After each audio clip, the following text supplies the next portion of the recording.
তোমরা তোমাদের যে দেশে আছো সেই দেশে স্যার ডেনমার্ক আমেরিকা সবাই এখানে আছি আপা, ডেনমার্ক আমেরিকা সবাই আছি আপা। আপনি এখন আমাদের কিছু নির্দেশনা দেন, আমরা প্রবাসী থেকে কি করতে পারি, এবং বাংলাদেশে আমাদের যে ফ্যামিলি আছে, আত্মীয় স্বজন আছে, আমাদের যে বিভিন্ন দলের নেতৃবৃন্দরা আছে, আমরা কিন্তু অর্থনৈতিক থেকে বিভিন্নভাবে সহযোগিতা করতেছি, যার যেভাবে পারি আমরা।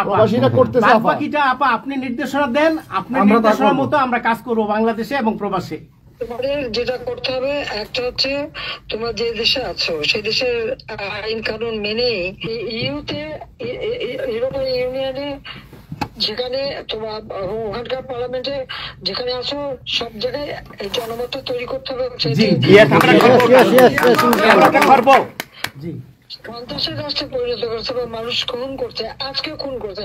আজকে তুমি জানো আমাদের মোফাজ্জল হোসেন মায়ের বাড়িতে আগুন,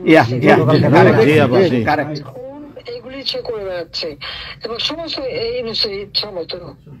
কাজে তোমরা এই বিষয়গুলি তোলো, আর আত্মীয় স্বজন বন্ধু বান্ধব পরিচিত যারা আছে খুবই কষ্ট আছে, তাদেরকে সাহায্য করো।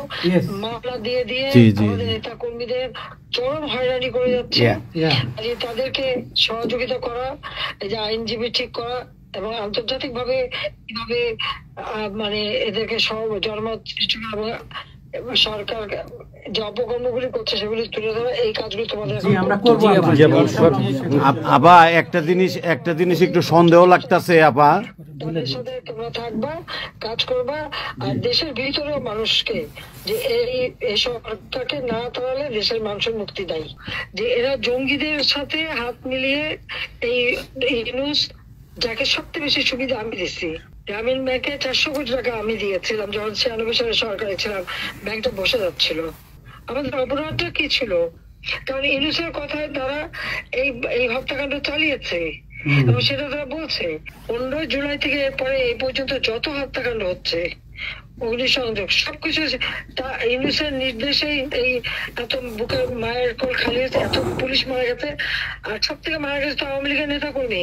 শুধুমাত্র ক্ষমতা লোভে এই লোকটা এইভাবে তার ম্যাটিকুলাসলি ডিজাইন করা অর্থাৎ সুপরিকল্পিত একটা প্ল্যান করে এই হত্যাকাণ্ড ঘটিয়ে সে সংবিধান লঙ্ঘন করে অবৈধভাবে ক্ষমতায় বসে আছে। এখন উনি নাকি আমাদের বিচার করবেন, সে নিজেই খুনি। ইউনুস নিজে খুনি, তার সমন্বয়করা খুনি। শেয়ার মার্কেটের টাকা উধাও, ব্যাংকে টাকা নাই, ব্যাংকের টাকা উধাও, গেল কোথায়? ইউনুস তার কোনো সাংবিধানিক ভিত্তি নাই, সে অসাংবিধানিক ভাবে অবৈধভাবে ক্ষমতা দখল করছে। ইনশাল্লাহ তার বিচার ওই সংবিধান মোতাবেকই হবে এবং তার ওই চালা চামুন্ডা যে করার সাথে আছে আর উপদেষ্টা এবং সমন্বয়কারী সবকটার বিচার বাংলা মাটিতে হবে।